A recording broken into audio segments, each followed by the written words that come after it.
Hello everyone, this is Ram Bishnoi and you watching geography गुरु। आज के इस एपिसोड में इस वीडियो में हम बात करेंगे क्लास 9th की और डिस्कस करने वाले हैं class 9th SST social science सामाजिक विज्ञान के हाफ ईयरली एग्जाम के सिंपल क्वेश्चन पेपर को। देखिए, ये जो हाफ ईयरली एग्जाम है इसको आप मिड टर्म का एग्जाम भी बोल सकते हो, इसको आप PT2 भी कह सकते हो। और ये जो सिंपल क्वेश्चन पेपर होते हैं बहुत इंपॉर्टेंट होते हैं, बहुत मायने रखते हैं। आप क्लास 8 के बाद 9th में पहुंचे हो, काफ़ी कुछ चेंज हो गया। आपका कंटेंट, आपका सिलेबस है वो थोड़ा लेंथी हो गया है, कंसेप्ट थोड़े से डीप हो गए हैं।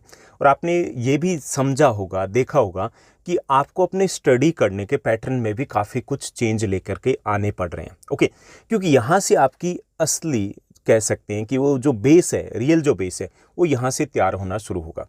और फ्यूचर में आप कहाँ तक पहुँचोगे वो इन्हीं क्लासेस के रास्ते से होकर के जाएगा। और ये जो सैम्पल क्वेश्चन पेपर है ये आपने पहले सॉल्व नहीं किए होंगे। अगर नहीं किए तो अब से आपको इनकी एक हैबिट बनानी होगी, क्योंकि सैम्पल क्वेश्चन पेपर आपकी फ्यूचर तैयारी के लिए बहुत इंपॉर्टेंट रहने वाले हैं।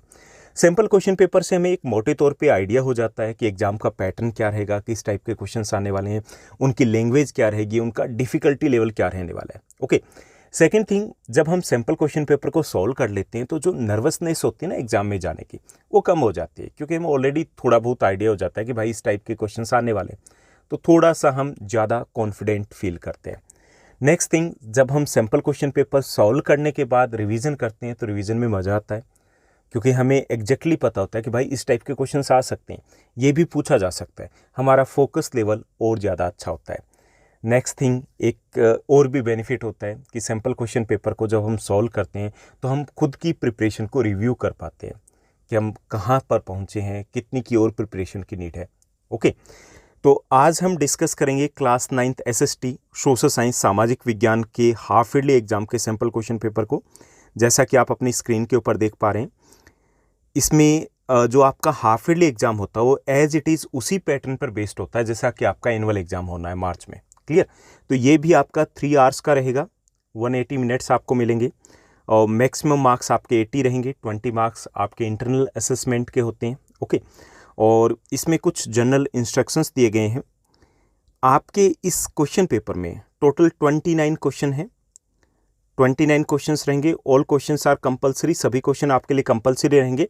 और ट्राई करना है कि इनके आंसर आपको सीक्वेंस के अकॉर्डिंग देना है, यानी कि फर्स्ट के बाद सेकंड का ही दीजिए, सेकंड के बाद थर्ड का दीजिए। ओके, यानी कि फर्स्ट के बाद 11th, 11th के बाद 18th।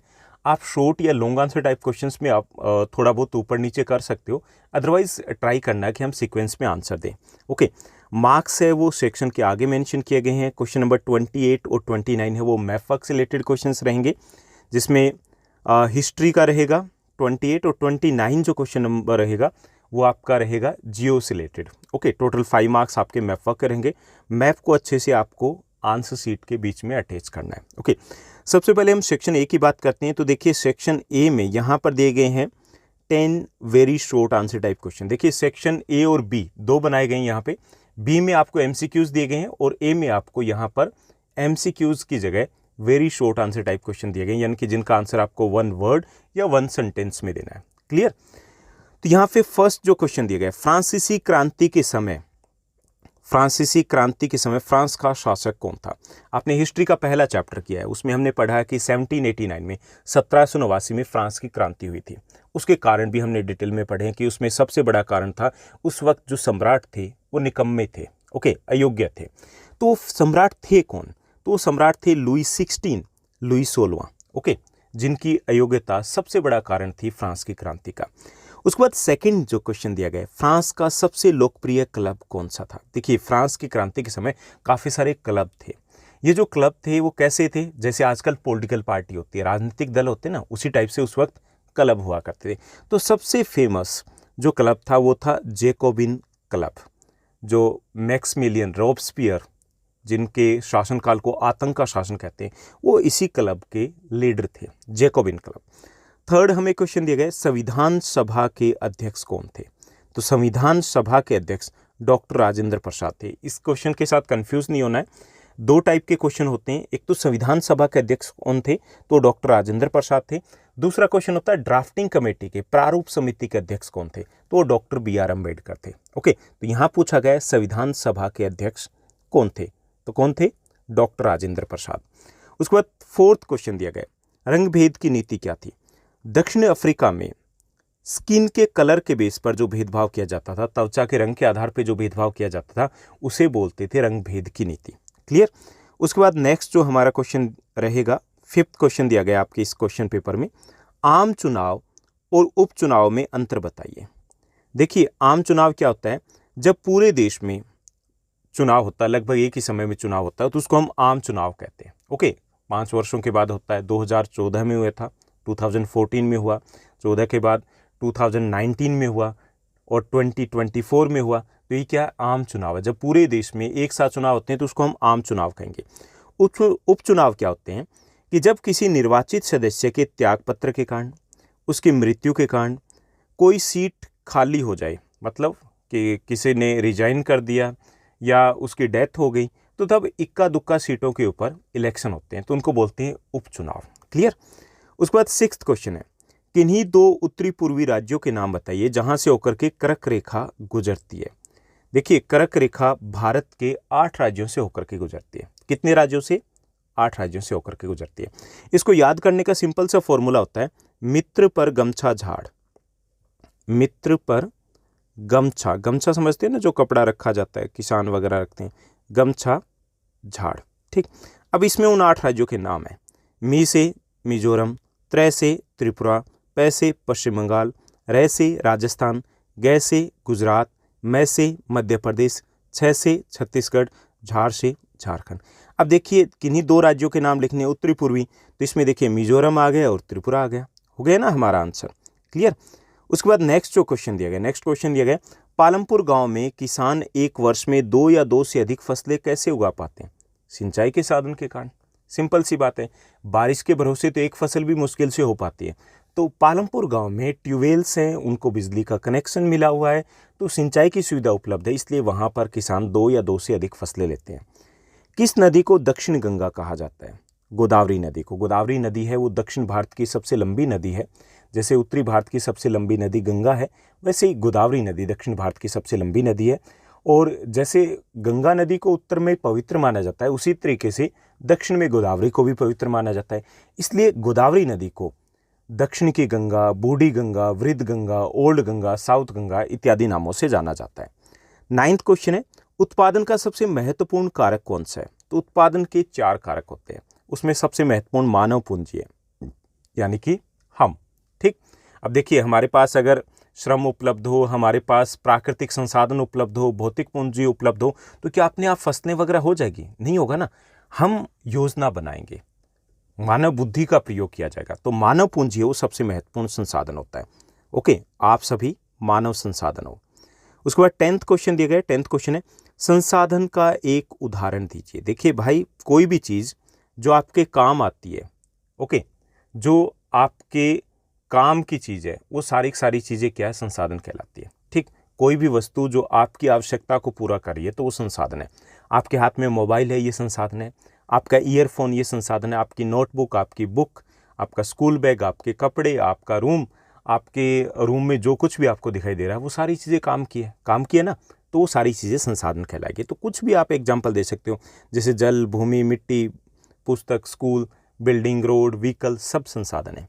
उसके बाद हम सेक्शन बी की बात करेंगे। सेक्शन बी में देखिए, यहाँ पर हमें दिए गए हैं 10 short answer type questions. Okay, यहाँ पे देखिए पैटर्न आपका अलग अलग हो सकता है। मिड टर्म के एग्जाम का एक और सैम्पल क्वेश्चन भी मैं आपके क्वेश्चन पेपर भी आपके साथ शेयर करूंगा, जिसमें हम 20 MCQs लेकर के चलेंगे, तो पैटर्न लिटिल बिट चेंज हो सकता है। तो मैंने यहाँ पर पैटर्न थोड़ा सा अलग दिया है कि 10 questions very short answer type दिए हैं और उसके बाद 10 क्वेश्चंस यहाँ पर 3 मार्कर क्वेश्चन दिए हैं। तो सेक्शन बी में 10 हमारे शॉर्ट आंसर टाइप क्वेश्चन यानी कि 3 मार्कर क्वेश्चन रहेंगे। तो इसमें देखिए, हम ज़्यादा डीप में नहीं जाएंगे, मोटे तौर पे डिस्कस करेंगे। देखिए 11th क्वेश्चन है हमारा, प्रथम विश्व युद्ध में, जो प्रथम विश्व युद्ध हुआ था 1914 से 1918 के बीच में, 1914 से 1918 के बीच में, उसके रूस के ऊपर क्या प्रभाव पड़े, ये हमें बताना है। तो देखिए 3 मार्कर में पहला ये कि जनता में असंतुष्टि फैल गई, क्योंकि इसमें रूस की हार होती है, रूस के लाखों सैनिक मारे जाते हैं और इससे आम जनता है वो सम्राट से नाराज हो जाती है। दूसरा, सेना में असंतुष्टि फैल जाती है, सेना को आगे तो बढ़ा दिया जाता है, युद्ध में तो झोंक दिया जाता है, लेकिन उनको अच्छे हथियार या गोला बारूद इत्यादि रसद सामग्री उपलब्ध नहीं करवाई जाती तो सेना में भी नाराज़गी छा जाती है। तीसरा, अनाज की कमी हो जाती है। अनाज की कमी, काफ़ी सारी फसलें हैं वो युद्ध के कारण बर्बाद हो जाती है। किसानों को ज़बरदस्ती सेना में भर्ती कर लिया जाता है, तो इसके कारण अनाज की भी कमी आ जाती है, जिसके कारण भूखमरी की समस्या आ जाती है। चौथा, महंगाई बढ़ जाती है, क्योंकि अनाज की कमी हो गई थी, कारखानों में उत्पादन ठप हो गया था, इससे आम जो वस्तुएं थी वो महंगी हो गई थी। तो ये 4 प्रभाव लिख दोगे, काफ़ी है। उसके बाद 12th क्वेश्चन को देखिए। 12th जो हमारा क्वेश्चन रहेगा, स्टालिन के द्वारा रूस की अर्थव्यवस्था में किए गए कोई 2 बदलाव बताइए।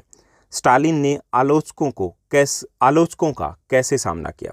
तो देखिए 2 योजनाएं की थी। एक तो उसने पंचवर्षीय योजना शुरू की थी, 5 वर्षों की योजना बनाना देश के लिए। उसी पंचवर्षीय योजना को आज़ादी के बाद हमने भी कॉपी किया, भारत ने भी कॉपी किया। तो 5 वर्षों की योजना बनाई जाती थी कि जैसे 5 वर्षों के लिए कृषि पे फोकस करना है, उद्योगों पे, या किस चीज़ के ऊपर फोकस करना है। तो पहली चीज़ तो वो लागू की थी। दूसरा, सामूहिकीकरण, जिसको कलेक्टिवाइजेशन बोलते हैं। सामूहिकीकरण के तहत क्या किया गया था कि जैसे एक गाँव के खेत है तो उनको इकट्ठा कर दिया गया, और उसमें कोई मतलब इकट्ठा करके किसानों को कहा गया कि आप एक साथ ही इसमें फसलें बोएंगे, एक साथ ही कृषि करेंगे।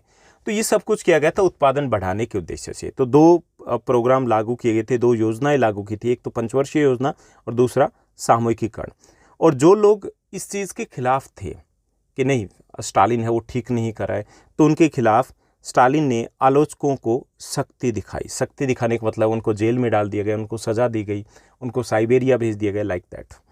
उसके बाद 13th क्वेश्चन को देखिए। 13वां हमारा प्रश्न रहेगा, लोकतंत्र को सबसे बेहतर शासन व्यवस्था क्यों माना जाता है? किन्हीं 3 कारणों का संक्षेप में वर्णन कीजिए। 3 ही कारण बताने। पहले तो ये कि लोकतंत्र है वो जनता का शासन है। लोक जमा में तंत्र, लोक मतलब लोग, तंत्र मतलब शासन। ये लोगों की सरकार है। देखिए अपना तो अपना होता है, तो हमारी खुद की सरकार है, तो पहली विशेषता तो ये है इसके गुण। दूसरा, लोकतंत्र में कानून का शासन होता है। कानून सबके लिए एक बराबर होता है, चाहे वो राजा हो, रंक हो, अमीर हो, गरीब हो, है ना। तो दूसरी ये विशेषता होती है, इसलिए भी इसको बेहतर माना जाता है, यानी कि किसी की मनमर्जी नहीं चलती, कानून नियम सबके लिए एक जैसे रहेंगे। तीसरा, लोकतंत्र में एक व्यक्ति एक वोट एक मोल होता है। हर व्यक्ति का एक वोट होता है, चाहे वो छोटा हो, बड़ा हो, अमीर हो, गरीब हो, गोरा हो, काला हो, महिला हो, पुरुष हो, किसी भी भाषा को बोलने वाला हो, किसी भी संस्कृति से हो, किसी भी धर्म से हो, सबको एक वोट का अधिकार दिया जाता है। और यानी कि एक व्यक्ति एक वोट, और एक ही उसका मोल होता है, एक ही उसकी वैल्यू होती है। जैसे मान लीजिए कि अंबानी है, अडानी है, तो उनके वोट की वैल्यू जितनी है उतनी आपकी है। ये नहीं कि वो अमीर हैं तो उनके 10,000 वोट माने जाएंगे और आपका एक, ऐसा नहीं है, सबके बराबर है। तो ये लोकतंत्र की विशेषता है। क्लियर। उसके बाद 14th क्वेश्चन दिया गया है। 14th क्वेश्चन को देखिए, संविधान क्या है? भारतीय संविधान की किन्हीं 2 विशेषताओं का संक्षेप में वर्णन कीजिए। देखिए मैं आपको शॉर्ट में ये आंसर दे रहा हूँ, सजेस्टेड कह सकते हैं कि ये सजेस्टिव आंसर आपके लिए।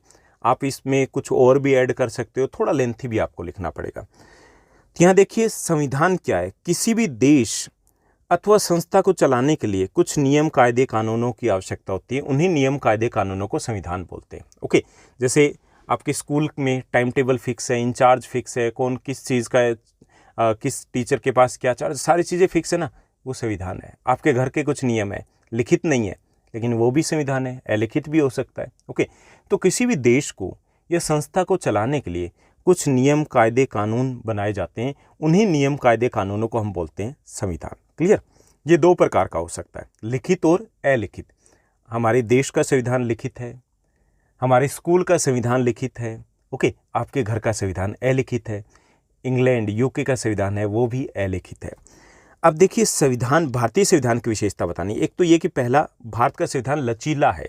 लचीला मतलब इसमें बदलाव किए जा सकते हैं, हम संविधान में संशोधन कर सकते हैं। संविधान में जो बदलाव होते हैं उनसे बोलते हैं संशोधन, अमेंडमेंट किए जा सकते हैं, तो लचीला है।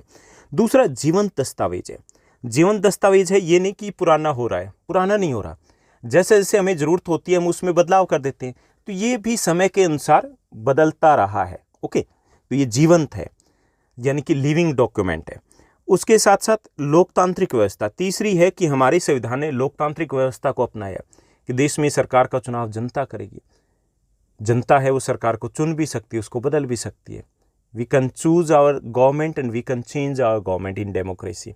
कर सकते हैं ना, किससे? वोट के द्वारा। तो ये भारतीय संविधान की विशेषता है।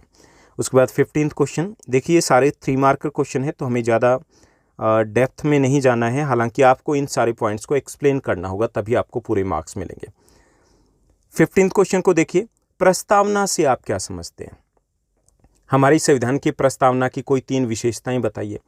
तो प्रस्तावना क्या होती है कि संविधान के आरंभ में दिया गया जो परिचय होता है उसे प्रस्तावना या उद्देशिका कहते हैं। ओके, आप देखिए we the people of India, okay, ऐसे प्रस्तावना आपकी एनसीईआरटी की बुक्स के स्टार्टिंग में भी मिल जाएगी।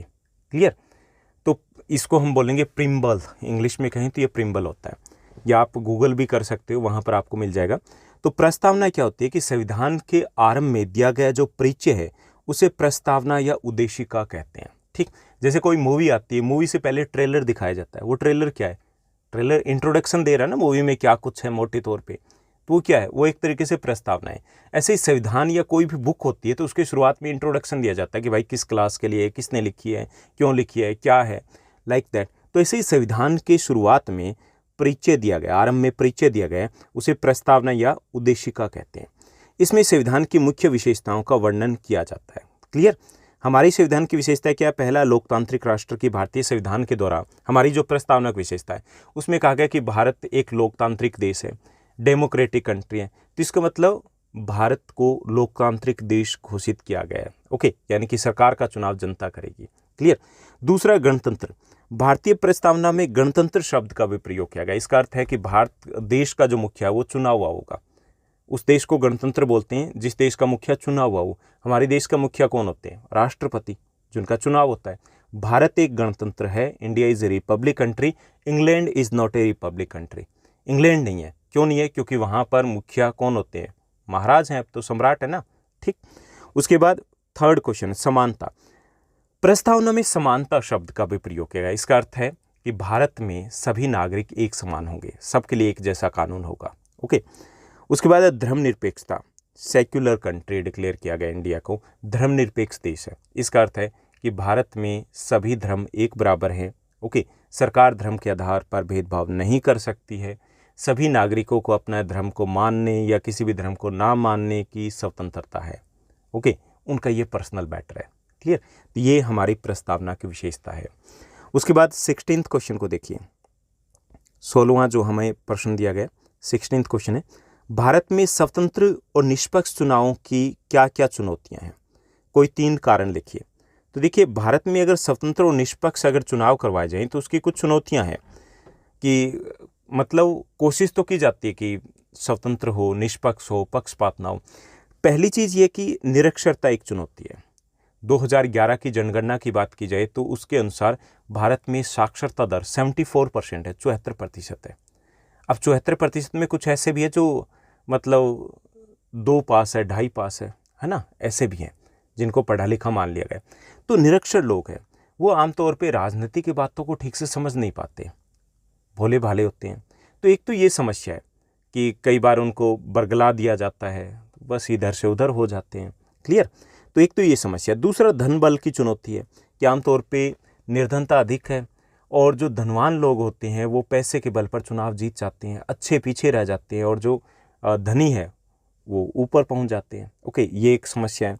तीसरी है बाहुबल की चुनौती कि आमतौर पे आपराधिक जो लोग हैं वो किसी भी तरीके से टिकटें पा लेते हैं और कई बार चुनाव जीत जाते हैं। अगर अपराध करने वाले लोग सांसद बनने लगे, संसद में पहुंचने लगे, तो सोचिए कैसे कानून बनेंगे। ओके, तो ये 3 चुनौतियां हैं या कमियां कह सकते हैं भारतीय चुनावी व्यवस्था की।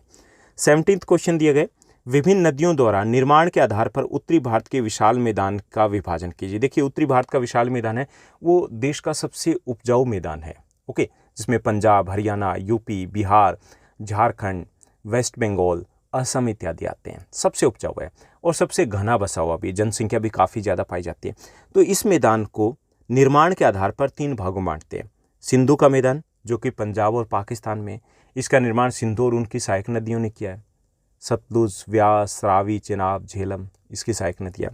गंगा का मैदान ये हरियाणा, यूपी, बिहार, वेस्ट बंगाल में आ जाता है। इसका निर्माण गंगा और उनकी सहायक नदियों ने किया है। ब्रह्मपुत्र का मैदान ये असम में आ जाता है मुख्य तौर पे, इसका निर्माण ब्रह्मपुत्र और इनकी सहायक नदियों ने किया। तो निर्माण के आधार पर हम 3 भागों में बांटेंगे।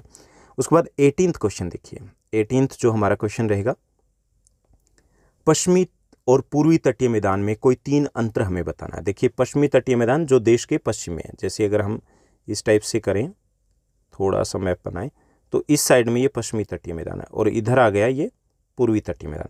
तो पश्चिमी तटीय मैदान है वो पूर्वी तटीय मैदान की तुलना में कम चौड़ा है, यानी कि ये कम चौड़ा है और ये इसकी चौड़ाई अधिक है।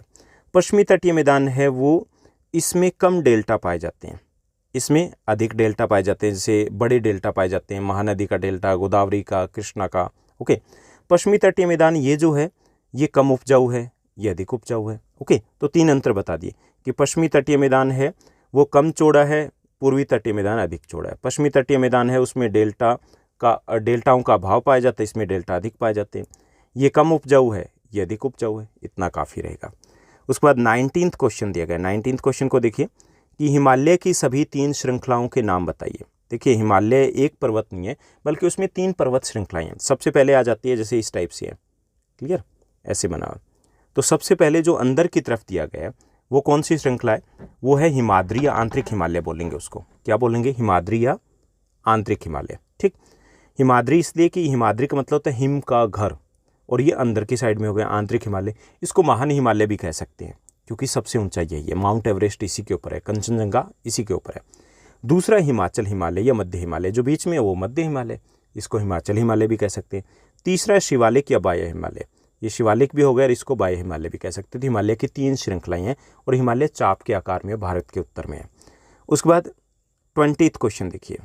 20th क्वेश्चन है मौसमी बेरोजगारी पर एक नोट लिखिए। देखिए मैं आपको शॉर्ट में सिर्फ हिंट दे रहा हूँ, ये नहीं कि इतना ही आंसर आपको लिखना है, आपको थोड़ा सा डिटेल में भी जाना पड़ेगा। ठीक, तो मौसमी बेरोजगारी क्या होती है कि मौसमी बेरोजगारी एक प्रकार की ऐसी बेरोजगारी होती है जिसमें लोगों को वर्ष के कुछ महीनों तक काम नहीं मिलता। ओके, विशेष मौसम में।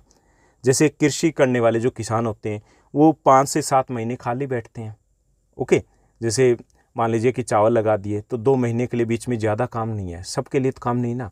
गेहूं की बुआई कर दी, उसके बाद ज़्यादा काम नहीं है, सिर्फ पानी देना है, कभी कभी खाद स्प्रे वगैरह होगी। ओके, तो उसे बोलते हैं मौसमी बेरोजगारी। इसी प्रकार से शहरी क्षेत्र में जो निर्माण कार्य में लगे होते हैं, बिल्डर्स जो होते हैं, ओके, उसमें जो मजदूर लगे होते हैं वो 2 महीने के लिए छुट्टी पे होते हैं। कब? बारिश के दिनों में, क्योंकि काम रुक जाता है। ओके, तो ये क्या है, 2 महीने वो तो बेरोजगार रहेंगे। तो ऐसा है नहीं कि पेट में भूख नहीं लगेगी, भूख तो लगेगी लेकिन उनके पास काम नहीं होगा। तो इसे बोलते हैं मौसमी बेरोजगारी। कि मौसमी बेरोजगारी एक प्रकार की ऐसी बेरोजगारी होती है जिसमें लोगों को वर्ष के कुछ महीनों में के लिए काम नहीं मिलता। जैसे कृषक मजदूर या किसान हैं, वो वर्ष में 5 या 6 महीने खाली बैठते हैं। ऐसे ही शहरी क्षेत्रों में रहने वाले निर्माण कार्यों में लगे मजदूर हैं, वो भी खाली बैठते हैं। तो इसे बोलेंगे मौसमी बेरोजगारी। ये था हमारा section B. Now let's move to the section C, जो आपके क्वेश्चन पेपर का रहेगा। जो सी सेक्शन है, यहाँ पे हमें दिए गए हैं 5 मार्कर क्वेश्चन। ओके, तो यहाँ पर हम डिटेल में नहीं जाने वाले हैं बिल्कुल भी, क्योंकि काफ़ी लेंथी हो जाएगा वीडियो अदरवाइज। तो आपको मैं हिंट देते रहूँगा। जैसे फ्रांसीसी क्रांति के कारणों का वर्णन कीजिए। आसान सा क्वेश्चन है। देखिए इसमें सबसे पहला कारण था लुई 16वां की अयोग्यता। निकम्मा बंदा था, बिल्कुल कुछ पता नहीं था, बिल्कुल गड़बड़ कर दी वहाँ पे।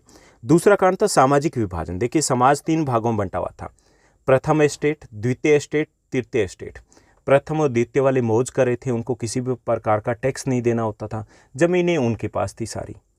तृतीय वाले बेचारे मारे गए। अब देखो कभी ना कभी तो क्रांति करेंगे ना, जब अति हो गई तो उन्होंने कहा कि सैनिकों आक्रमण, है ना। इसी तरीके से करों में वृद्धि कर दी गई।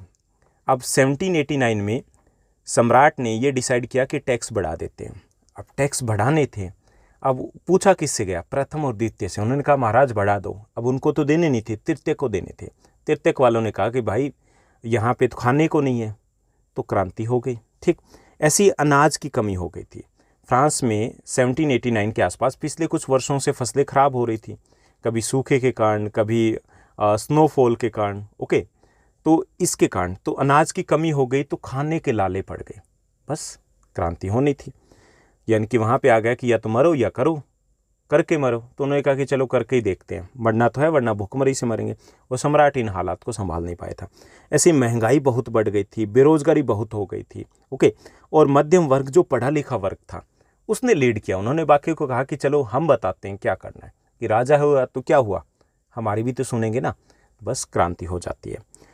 22 क्वेश्चन को देखिए, 22वां हमारा प्रश्न रहेगा, खूनी रविवार की घटना का वर्णन कीजिए, इसके क्या परिणाम निकले ये भी हमें बताना है। 22 जनवरी 1905 को जब रूसी जनता प्रदर्शन करते हुए सेंट पीटर्सबर्ग में स्थित महल की तरफ जा रही थी। देखिए 22 जनवरी 1905 की बात है। 22 जनवरी 1905 को रूस की जनता है वो सेंट पीटर्सबर्ग में प्रदर्शन करते हुए शांतिपूर्ण मार्च निकालते हैं ना, ऐसे मार्च निकालते हुए राजा के महल की तरफ जा रही थी, सम्राट के महल की तरफ जा रही थी। ओके, और रूस के सम्राट को जार बोलते हैं। तो जो जार की सेना थी उन्होंने उन सभी प्रदर्शनकारियों पर गोली चलानी शुरू कर दी। वो तो निहत्थे थे। ओके, इसमें सैकड़ों निहत्थे लोग जो थे वो मारे जाते हैं। इस दिन क्योंकि संडे था, रविवार था, तो इसलिए इस घटना को खूनी रविवार की घटना या ब्लडी संडे इंसिडेंट कहा जाता है। समझ में आ गया ना, इसलिए कहते हैं। अब इसके बाद क्या हुआ कि परिणाम क्या निकले। एक तो रूस की क्रांति 1905 की रूसी क्रांति की शुरुआत हो जाती है। अब जब ये घटना हुई तो सारा देश सड़कों पे आ गया, तो 1905 की क्रांति की शुरुआत हो जाती है। पहला परिणाम ने ये निकला। दूसरा, राजा ने मामले को रफा दफा करने के लिए इनकी मांग को मान लिया कि ड्यूमा का गठन करेंगे। ड्यूमा मतलब रूसी संसद का गठन किया जाता है। तीसरा, श्रमिक वर्ग और पूंजीपति वर्ग के बीच में संघर्ष की शुरुआत हो जाती है। यानी कि उसके बाद ये होता है कि जी जो मजदूर वर्ग हैं उन्होंने अपने संगठन मजबूत कर लिए, और उसके बाद हमेशा लगभग ये तू मैं या फिर जो आर पार की लड़ाई है वो चलती रहती है। ओके, तो ये परिणाम निकले खूनी रविवार की घटना के। 23 क्वेश्चन को देखिए, 23वां जो हमारा प्रश्न रहेगा, अर्थव्यवस्था के 3 सेक्टरों का उदाहरण सहित वर्णन कीजिए। तो देखिए अर्थव्यवस्था के 3 सेक्टर होते हैं। देखिए आर्थिक क्रिया क्या होती है कि वो सभी कार्य या काम धंधे जिनसे हमें पैसा मिलता है उनको बोलते हैं आर्थिक क्रिया। आर्थिक क्रिया को 3 भागों में बांटा जाता है, यानी कि जितने भी काम धंधे उनको 3 ग्रुप में डिवाइड करेंगे, प्राथमिक, द्वितीयक और तृतीयक। प्राथमिक क्षेत्र कौन सा होता है? प्राथमिक क्षेत्र जिसमें हम प्राकृतिक संसाधनों का प्रयोग करते हुए किसी वस्तु का उत्पादन करते हैं, जैसे कृषि हो गया, पशुपालन, खनन, मछली पकड़ना, वनों से लकड़ी काटना, ऐसे। ठीक। द्वितीय क्रिया में आ जाते हैं उद्योग। ओके, यानी कि ये इंडस्ट्री रिलेटेड सेक्टर है, जिसमें हम कच्चा माल तो लेंगे प्राथमिक क्षेत्र से और नई वस्तु का निर्माण करेंगे, जैसे गन्ने से चीनी बना दी, कपास से कपड़ा बना दिया, वो सारा द्वितीय क्षेत्र में आएगा। इंडस्ट्रीज आ गई। तृतीयक में आ जाएगा, तृतीयक सेक्टर इन दोनों से अलग है। ओके, इन दोनों से अलग कैसे? इन दोनों से अलग है इस वे में है कि इस सेक्टर में किसी भी वस्तु का निर्माण नहीं किया जाता। ओके, क्या करता है? ये सेवा देता है। जैसे टीचर है, जैसे डॉक्टर हैं, जैसे बैंकर है, कोई वस्तु बनाते हैं, जैसे ड्राइवर है वस्तु बनाते हैं, नहीं बनाते ना, तो ये सेवाएं देते हैं। ओके, तो तृतीयक सेक्टर में आ जाएगा। तो ये 3 सेक्टर है, इनको थोड़ा अच्छे से एक्सप्लेन कर दोगे। उसके बाद 24th क्वेश्चन देखिए। 24th क्वेश्चन है, भारतीय मरुस्थल पर एक नोट लिखिए। तो भारतीय मरुस्थल के बारे में हम कुछ विशेषताएं बताएंगे। सबसे पहले कि देश के उत्तर पश्चिमी भाग में है। मुख्य तौर पर इसमें राजस्थान तथा राजस्थान के साथ लगते पड़ोसी राज्यों पंजाब, हरियाणा, मध्य प्रदेश, गुजरात के कुछ भाग इसमें शामिल है। वर्षा का अभाव पाया जाता है। इस क्षेत्र में वार्षिक वर्षा है वो औसतन 50 सेंटीमीटर से कम रहती है। ओके, तो वर्षा का यहाँ पर अभाव होता है, बहुत कम बारिश होती है। तापमान उच्च रहता है, गर्मियों में तापमान 50 डिग्री सेल्सियस से अधिक पहुँच जाता है। वनस्पति कम होती है, क्योंकि वर्षा कम है तो यहाँ पर वनस्पति कम पाई जाती है, और जो वनस्पति पाई जाती है उसमें ज़्यादातर कांटेदार पेड़ होते हैं जिनके जड़ें लंबी और पत्ते छोटे होते हैं। ठीक, जैसे कीकर, बबूल, कैक्टस इत्यादि। रेत के टीले और बरखान यहाँ पे अधिक पाए जाते हैं। रेत के टीले जिनको टिब्बे कहा जाता है, और बरखान इस प्रकार से के टीले होते हैं, अर्ध चंद्राकार आकृति में होते हैं, ये अधिक पाए जाते हैं। और यहाँ की प्रमुख नदी है वो लूणी नदी है। ठीक, जो अरावली की पहाड़ियों से निकलती है, और ये मौसमी नदी है। बारिश के दिनों में पानी आता है, बाकी दिनों में यहाँ पे गिल्ली डंडा खेल सकते हैं। 25th क्वेश्चन की बात करेंगे। नेक्स्ट जो हमारा क्वेश्चन रहेगा 25th क्वेश्चन पेपर में, नदियाँ हमारे लिए क्यों महत्वपूर्ण हैं? यह आपके जियो के 3rd चैप्टर से लिया गया। पहला देखिए, सिंचाई की सुविधा मिलती है। नदियों से नहरें निकाली जाती है जिनसे सिंचाई की सुविधा मिलती है, जिससे हम कृषि के उत्पादन को बढ़ा पाते हैं। वरना बारिश के भरोसे तो एक ही फसल होगी ना, अगर हमें 2 या 3 फसलें लेनी है तो सिंचाई की सुविधा की आवश्यकता होती है। दूसरा, जल परिवहन की सुविधा मिलती है। काफ़ी सारी नदियाँ जिसमें बड़ी बड़ी नावें चलाई जाती है, जैसे गंगा नदी की बात करें तो इलाहाबाद से लेकर के हल्दिया तक नावें चलती है। ब्रह्मपुत्र नदी की बात करें तो सदिया से धुबरी तक 891 किलोमीटर तक नावें चलती है। ओके, तो जल परिवहन की सुविधा मिलती है।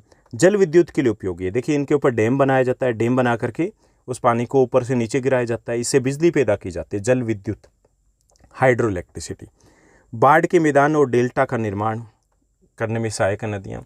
बाढ़ के मैदान जो बहुत उपजाऊ होते हैं, डेल्टा बहुत उपजाऊ होते हैं, तो उनका निर्माण करती है नदियाँ। कृषि का आधार होती है, क्योंकि कृषि के लिए जो सिंचाई के लिए पानी चाहिए वो पानी इन्हीं नदियों से प्राप्त होता है। और इसके साथ साथ ये वो इलाके होते हैं जो घने बसे होते हैं। ओके, नदी घाटी विश्व के सबसे घनी आबादी वाले इलाके होते हैं, क्योंकि यहाँ पे कृषि अच्छी होती है, सिंचाई होती है, उपजाऊ मिट्टी होती है, इसलिए कृषि अच्छी होती है। जहाँ कृषि अच्छी होती है वहाँ जनसंख्या अधिक होगी। ओके, उसके बाद 26वां क्वेश्चन देखिए। 26वां क्वेश्चन दिया गया है, हिमालय और प्रायद्वीपीय नदियों में अंतर स्पष्ट कीजिए। हिमालय की नदियाँ और प्रायद्वीपीय भारत की नदियों में हमें क्या बताने हैं? हमें बताने हैं अंतर। तो देखिए, हिमालय की जो नदियाँ हैं वो 12मासी होती हैं। 12मासी मतलब हमेशा पानी रहता है। प्रायद्वीपीय भारत की नदियाँ मौसमी होती है, बारिश के दिनों में पानी होता है, बाकी दिनों में ये सूख जाती है। उसी तरीके से हिमालय की जो नदियाँ होती है वो संख्या में अधिक है, ठीक, जबकि प्रायद्वीपीय भारत की नदियाँ संख्या में कम होती है। ज़्यादा संख्या में ये हजारों नदियाँ निकलती है हिमालय से। हिमालय की नदियों में पानी की मात्रा अधिक होती है, जबकि प्रायद्वीपीय भारत की नदियों में पानी की मात्रा कम होती है, क्योंकि उन इलाकों में बारिश कम होती है। हिमालय की नदियों की लंबाई अधिक होती है, जबकि उनकी लंबाई कम होती है। जैसे हिमालय की नदियों की बात करें, सिंधु नदी 2880 किलोमीटर, ब्रह्मपुत्र नदी 2900 किलोमीटर, गंगा नदी 2525 किलोमीटर। वहाँ पे जो नदियाँ हैं, कोई भी नदी 1600 किलोमीटर लंबी भी नहीं है। क्लियर? हिमालय की जो नदियाँ होती हैं उनकी सहायक नदियाँ अधिक होती है, जबकि प्रायद्वीपीय भारत की जो नदियाँ उनकी सहायक नदियाँ कम है संख्या में। हिमालय की नदियाँ मार्ग बदलती रहती है, जबकि प्रायद्वीपीय भारत की नदियाँ गहरी खाइयों से होकर बहती है, वो मार्ग नहीं बदलती है। हिमालय की नदियाँ सिंचाई के लिए ज़्यादा महत्वपूर्ण है। क्यों? क्योंकि 12मासी पानी रहता है और ज़्यादा पानी है, वो सिंचाई के लिए उतनी महत्वपूर्ण नहीं है। हिमालय की नदियाँ जल परिवहन के लिए ज़्यादा महत्वपूर्ण है, क्योंकि मैदानी भाग से जाती है, वो केवल डेल्टा के भाग में ही जल परिवहन के काम आती है, क्योंकि उबड़ खाबड़ इलाके में कहाँ नावें चलेगी। हिमालय की नदियाँ जल विद्युत के लिए ज़्यादा महत्वपूर्ण है, क्योंकि इसमें पानी 12 महीने रहता है, पानी अधिक भी होता है, ये उतनी उपयुक्त नहीं है। हिमालय की नदियाँ होती है वो बड़े डेल्टा बनाती है, जबकि प्रायद्वीपीय भारत की नदियाँ वो डेल्टा तो बनाती है लेकिन छोटे डेल्टा बनाती है। क्लियर? तो ये भी एक इम्पॉर्टेंट आपका क्वेश्चन रहेगा। उसके बाद देखिए डी सेक्शन की बात करेंगे। सेक्शन डी में आपके पास क्वेश्चन नंबर 27 दिया गया है, जो सोर्स बेस्ड क्वेश्चन रहेगा, 5 मार्क का रहेगा ये भी। इसमें आपको एक सोर्स दिया जाएगा और उस पर बेस्ड क्वेश्चन रहेगा, जिसमें आपको यानी ये मल्टीपल चॉइस क्वेश्चन रहेगा, MCQ रहेगा। आपको ऑप्शन दिए जाएंगे जिनको आपको सॉल्व करना है, तो ये आप खुद सॉल्व करेंगे। क्लियर? तो इस टाइप का एक क्वेश्चन भी आपको मिलने वाला है। उसके बाद हम पहुंचेंगे सेक्शन ई में। यहाँ पे हमें दिया गया मैप वर्क में दिया गया क्वेश्चन नंबर 28 जो क्वेश्चन नंबर रहेगा वो आपका हिस्ट्री से रिलेटेड रहेगा, जिसमें आपको मैप के ऊपर आइडेंटिफाई करना है। मार्क ए और बी दिया गया, जैसे वह स्थान जहाँ पर 1789 में लोगों ने जेल पर धावा बोला था, पेरिस है। दास व्यापार से रिलेटेड जो बंदरगाह है वो आपको बतानी है, बोर्डोक्स दिया गया है। ओके, तो उनको आपको आइडेंटिफाई करना है। क्वेश्चन नंबर 29 ये भी मैप वर्क से रिलेटेड है, जिसको आपको शो करना है इंडिया के मैप के ऊपर, अनाईमुडी। ओके, अनाईमुडी की बात करिए तो ये दक्षिण भारत की सबसे ऊंची पर्वतीय चोटी है। मालाबार तट जो केरल के साथ का तट है उसको मालाबार तट बोलते हैं, और तापी नदी को आपको दिखाना है। तो ये रहेगा आपका क्वेश्चन पेपर। आई होप ये आपके लिए काफ़ी हेल्पफुल रहेगा। एक और सैम्पल क्वेश्चन पेपर मैं आपके साथ शेयर करने वाला हूँ। कुछ और भी सैम्पल क्वेश्चन पेपर आप class 9th SST sample question paper का अलग से एक प्लेलिस्ट बनाएगी, तो वहाँ से फाइंड आउट कर सकते हो, वो भी आपके लिए काफ़ी इंपॉर्टेंट रहेंगे। इसके साथ साथ मैंने क्लास 9th SST के सभी चैप्टर के हिंदी और इंग्लिश मीडियम में मोस्ट इंपॉर्टेंट क्वेश्चंस आपके साथ शेयर किए हुए हैं। अगर आप उन मोस्ट इंपॉर्टेंट क्वेश्चंस को भी कर लेते हो तो आप एनुअल एग्जाम में 95% ईजिली स्कोर कर सकते हो। आज के लिए बस इतना ही। Thank you, bye bye, have a nice day.